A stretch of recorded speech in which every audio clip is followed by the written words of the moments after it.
So let's dive into a forgotten story from North London. It's one of those classic tales, a passionate community going up against, well, City Hall. And at the heart of it all is this one beautiful historic building, Clissold House.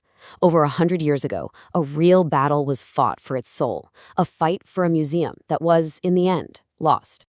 Okay, so picture this. It's 1912, and Clissold House is at a major crossroads. There were two completely different ideas for its future. On one side, you had the London County Council, or LCC. Their plan was practical, maybe a little boring, turn the mansion into apartments for park workers. But on the other side, the local community was dreaming of something so much bigger, a public museum for local history and nature. This was a real clash of visions, pragmatism versus passion. Now, here's the thing. This museum idea, it wasn't some sudden knee-jerk reaction to the council's plan. No, this was a dream that had been floating around for more than 10 years. And now, that old dream was about to get dusted off and brought right back into the center of the fight. And what a dream it was. You have to go all the way back to 1902, when a guy named A.W. Mackenzie laid out this incredible vision.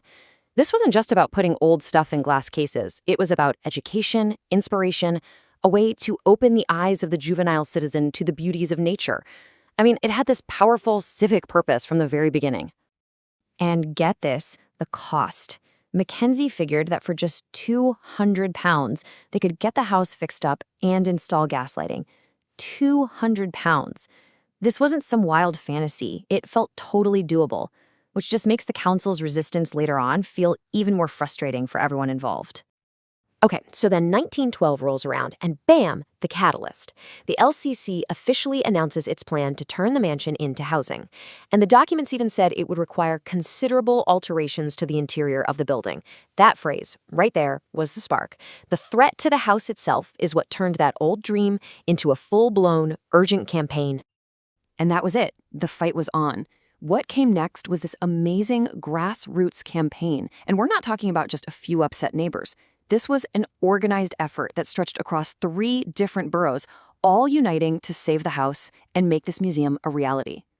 You have to understand, the summer of 1913 was just electric. Things moved so fast.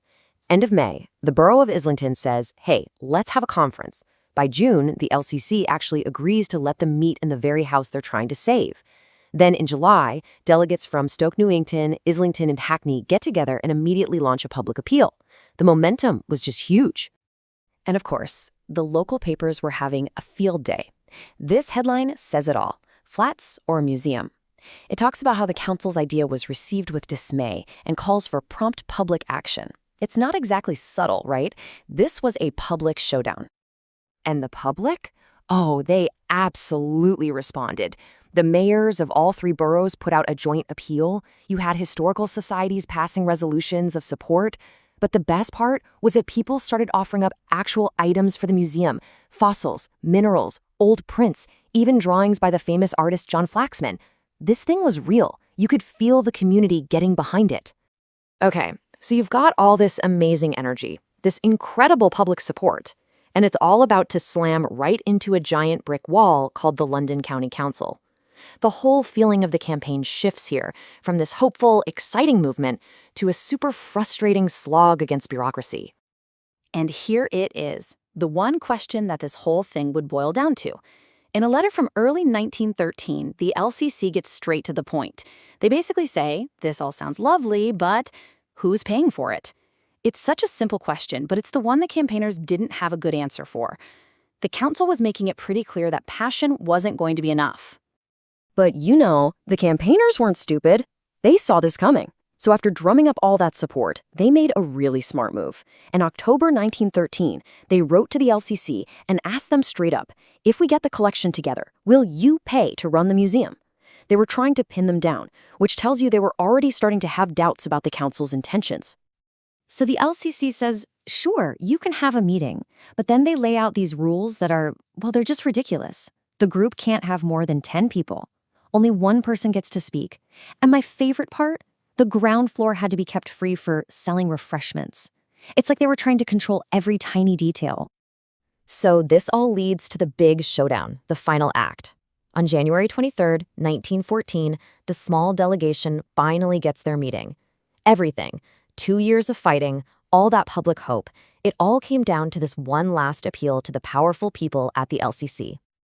And the notes from that meeting, they're really telling. When the LCC asks the big money question, who's going to pay, the community's answer is brutally honest. No local funds, council asked to finance it. They just put all their cards on the table. They had the vision, they had the public support, but they did not have the cash. And the crazy part is, even after admitting they were broke, the group left feeling hopeful. Their own notes say they were favorably and sympathetically received. They honestly thought they had a shot, that maybe the LCC would at least give the museum a try as an experiment. There was this genuine sense of optimism.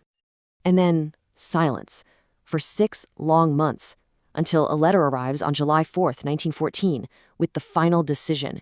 And it's just so cold and bureaucratic. The LCC says it's not possible to devise a practicable scheme, and so they've decided not to take any further action. Just like that. It was over. And that was that. The letter confirmed the upper floors would be adapted for other purposes, as previously contemplated, which was just a fancy way of saying they were turning them into flats after all. After years of passion and campaigning and public support, the dream was killed off in a single paragraph. So yeah, the museum was lost. But the story leaves you wondering, doesn't it? In a world of budget cuts and constant development, how do we, today, fight to protect the public spaces we care about? It's a battle that was fought over 100 years ago at Clissold House, but it's a fight that's still happening in parks and community centers all over the world.